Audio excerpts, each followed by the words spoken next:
Social media has become an important part in mostly everyone's lives. I say mostly because there are those strong-willed who are lucky enough not to get sucked into the mass vortex we call Facebook, Twitter, Instagram, and my guilty pleasure, YouTube.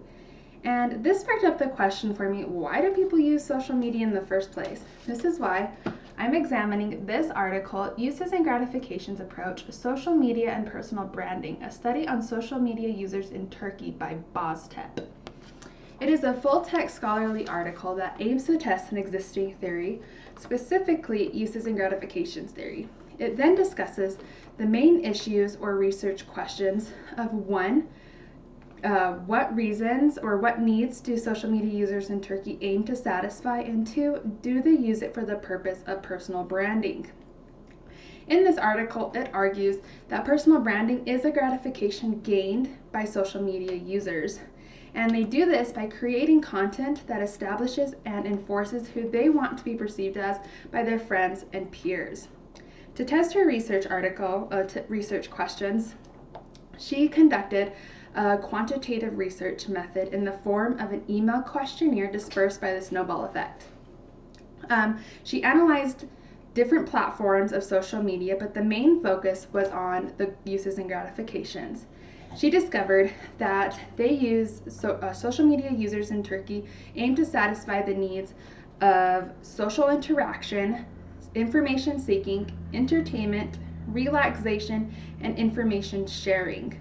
She then discovered by questions that were pinpointed at personal branding that it scored 4 out of 5. This backs up her claim that social media users gain the gratification of personal branding. One reason is because they use it to share information about themselves, which indicates a strong connection between personal branding and social media. This is relevant in the real world because marketers and practitioners can use this information when marketing their products and services. Since they use it for personal branding, they can market their products or services in a way that helps their customers establish who they are.